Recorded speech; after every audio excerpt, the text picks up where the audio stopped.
নবীরা শিরিক করার জন্য দুনিয়াতে আল্লাহ তাআলা পাঠায় না। আল্লাহ তাআলা শিরিক মুক্ত করার জন্য নবীদেরকে দুনিয়াতে প্রেরণ করেন। যা আল হক ওয়া যাহাকাল বাতিল ইন্নাল বাতিলা কানা যাহুকা। পয়গম্বর ইব্রাহিম আলাইহিস সালাতু ওয়াস সালাম তাকে দেখেন, কোন একটা মূর্তি কথা বলতে পারে না, কোন একটা মূর্তি নড়তেও পারে না। পয়গম্বর ইব্রাহিম আলাইহিস সালাতু ওয়াস সালাম খাবারকে সামনে দিয়া এবার মূর্তিকে লক্ষ্য করে ডাক দেয়া কয়, এই মূর্তি শোন, এই যে আমার বাবা আজার খাবার পাঠাইছে, তোরা খাবারে খা, যদি খাবার না খাস দেখছস নি আমার ঘরের মধ্যে কি আছে। পয়গম্বর ইব্রাহিম আলাইহিস সালাতু ওয়াস সালাম বারবার এই কথাটা বলতেছেন, এই মূর্তি খা খা, না দেখছস কি আছে আমার ঘরের মধ্যে কি আছে দেখছস, এটা দিয়ে তোরা শাস্তি দিব। পয়গম্বর ইব্রাহিম আলাইহিস সালাতু ওয়াস সালাম তাকা তাকা দেখে কোন একটা মূর্তি খাইতে পারে না, কোন একটা মূর্তি নড়তেও পারে না, একাকে নড়তেও পারে না, খাইতেও পারে না। আপনি আমি যে রবের ইবাদত করি ওই রবের সমস্ত কিছু আপনার আমার জিম্মাদারি নিয়েছেন। আপনাকে আমাকে খানা খাওয়ায়, আপনাকে আমাকে ভরণ পোষণ করায়, আপনাকে আমাকে রিজিক দান করেন, আপনাকে আমাকে হায়াত দান করেন, আপনাকে আমাকে মওত দান করেন। কিন্তু মুশরিক যারা রয়েছে, তারা যে মুশরিক ইবাদত বন্দেগী করে, তারা যে শিরকি করে, যাদের ইবাদত করে, কোন একটা মূর্তি আল্লাহ তাআলার ক্ষমতার তো দূরের কথা, কোন একটা মূর্তি আল্লাহ তাআলার হুকুম ছাড়া কাজ করতে পারে না। পয়গম্বর ইব্রাহিম আলাইহিস সালাতু ওয়াস সালাম বারবার বলতেছে, এই খাবি না খাবি, দেখছস আমার ঘরের মধ্যে কি আছে দেখছস নি। তাকা তাকা দেখে কোনো একটা মূর্তি লড়তে পারে না, কোনো একটা মূর্তি খাইতে পারে না। যে খাবারগুলো সামনে দিছে ওই খাবারগুলো অমনি থাকে। পয়গম্বর ইব্রাহিম আলাইহিস সালাতু ওয়াস সালাম ডাক দেয়া কয়, মূর্তি এতদিন আমার বাবা খানা খাওয়াইছে, আজকে আমি খাবার খাওয়াইতেছি, খাস না কে খা। আমার বাবার সাথে গাদ্দারি করছস, কিন্তু আমার সাথে তো গাদ্দারি করতে পারবি না। আমি আজকে দেখছস আমি আজ কুড়াল নিয়ে তোদের সম্মুখে হাজির হয়ে গেছে, যদি খানা না খাস তাহলে দেখবি এই কুড়াল দেয়া তোদের অবস্থাটা কি করে। কিন্তু আমি আপনাদের কাছে প্রশ্ন করি, মূর্তিগুলো কি আদৌ খাওয়া সম্ভব? কি খাবার খাইতে পারবে? ইব্রাহিম আলাইহিস সালাতু ওয়াস সালাম তাকে দেখেন কোন একটা মূর্তি খাবার খাইতে পারে না। পয়গম্বর ইব্রাহিম আলাইহিস সালাতু ওয়াস সালাম হাতের মধ্যে যে কুড়াল ছিল, কুড়ালটা নিয়ে এবার রাগে মাথায় খুব নিয়া রাগ নিয়া পয়গম্বর ইব্রাহিম আলাইহিস সালাতু ওয়াস সালাম এক এক করে ছোট ছোট মূর্তিগুলো ভাঙা শুরু করে দিয়েছেন। আর জোরে বলেন না সুবহানাল্লাহ। কারণ নবীরা পর্যন্ত নবীরা শিরিক করার জন্য দুনিয়াতে আল্লাহ তাআলা পাঠায় না। আল্লাহ তাআলা শিরিক মুক্ত করার জন্য নবীদেরকে দুনিয়াতে প্রেরণ করেন।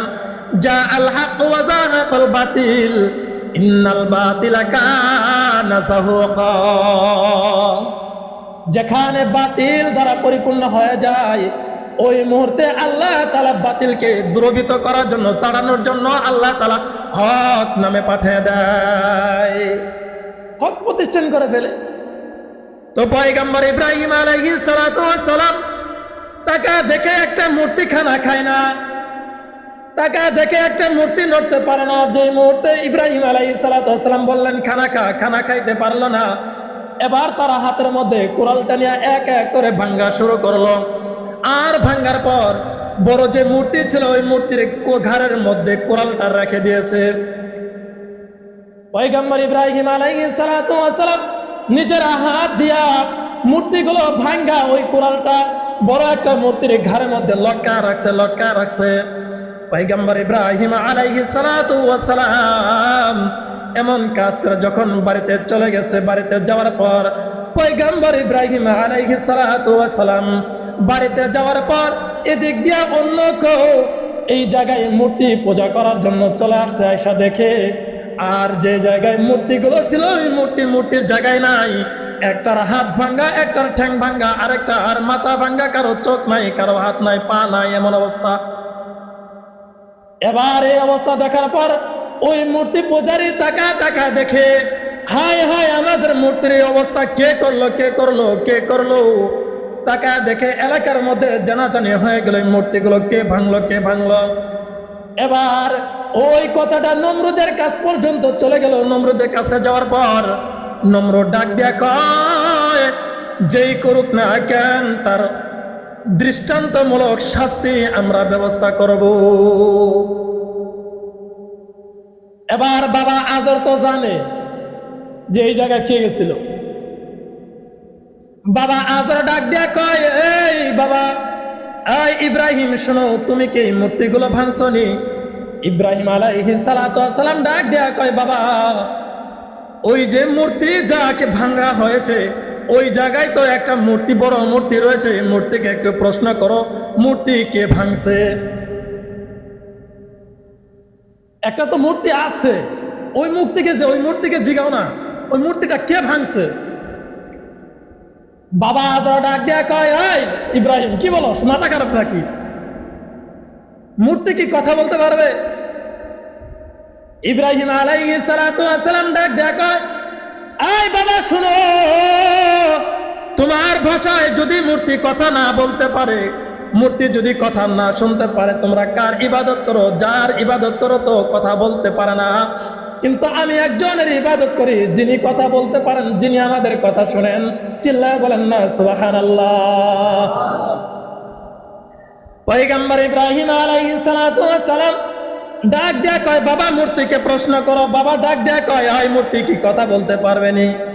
এবার এই কথাটা যে মুহূর্তে চলে গেল নমরুদের কাছে, নমরুদ ডাক দেয়া কয়, এই আজর শোনো, যেই ভাঙ্গু তাকে আমাদের সম্মুখে হাজির করা হোক।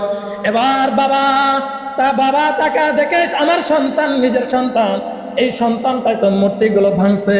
এবার যে মুহূর্তে বিচার কাস্টে যখন নিয়ে আসা হলো পয়গম্বর ইব্রাহিম আলাইহিস সালাতু ওয়াস সালামকে, এবার আগুনের শুলির মধ্যে লটকানো হলো, আগুনের শুলিতে চড়ানো হলো।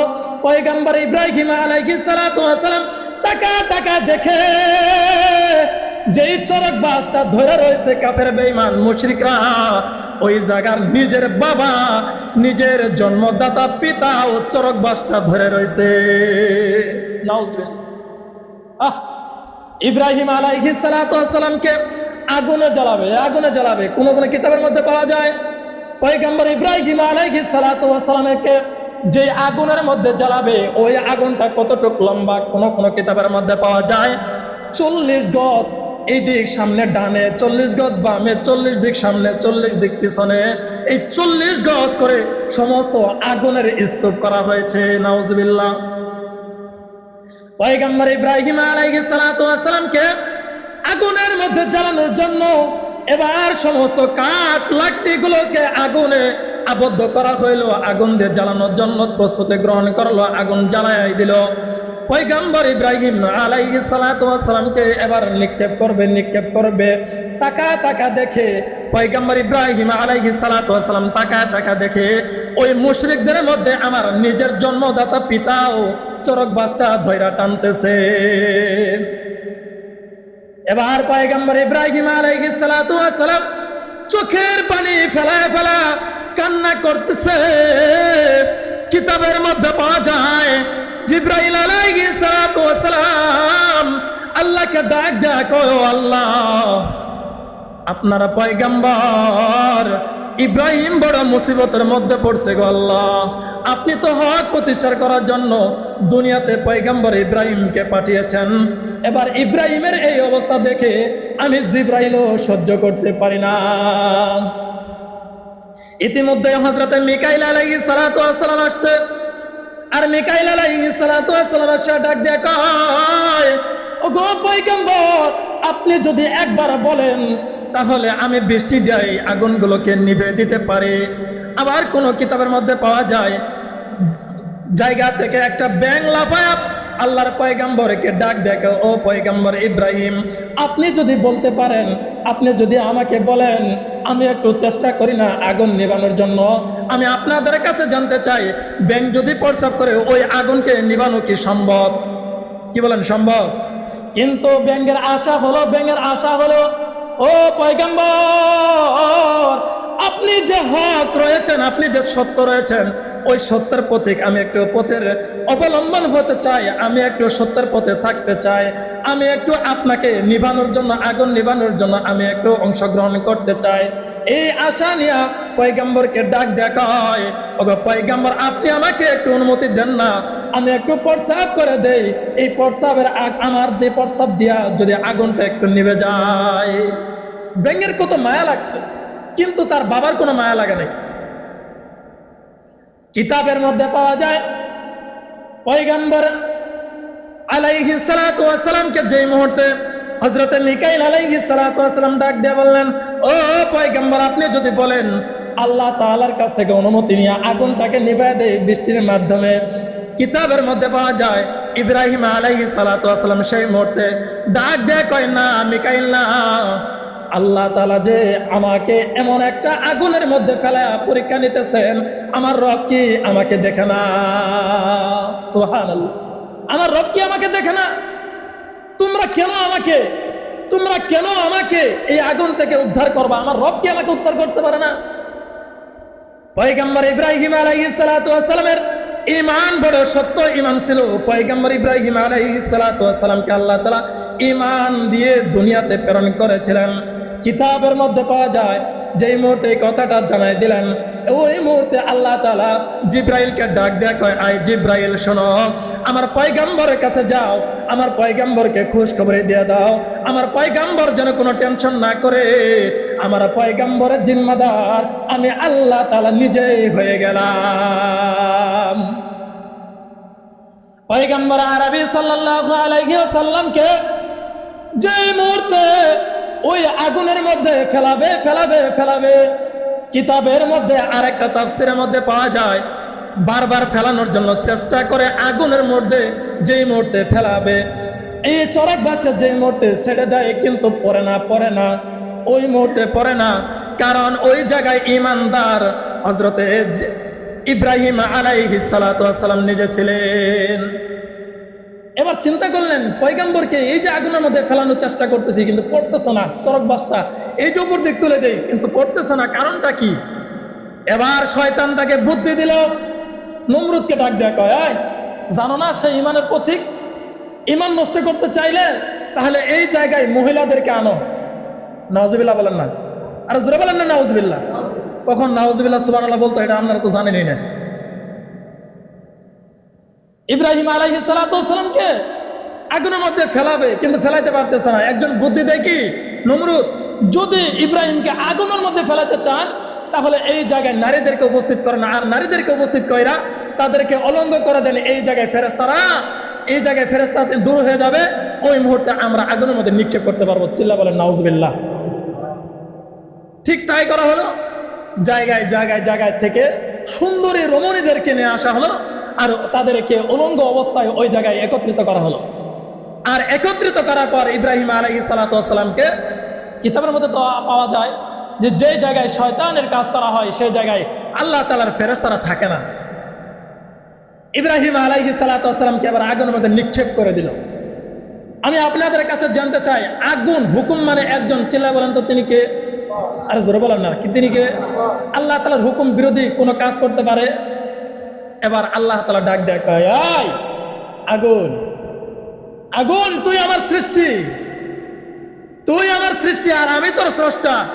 আমি স্রষ্টা হয়ে তুই আগুনকে বলতেছি, ইয়া নারু কুনি বারদাও ওয়া সালামান আলা ইব্রাহিম, এ আগুন আমি তোকে আদেশ করছি আমার ইব্রাহিমের জন্য শান্তিময় বিছানা হয়ে যাও। চিল্লা বলেন সুবহানাল্লাহ।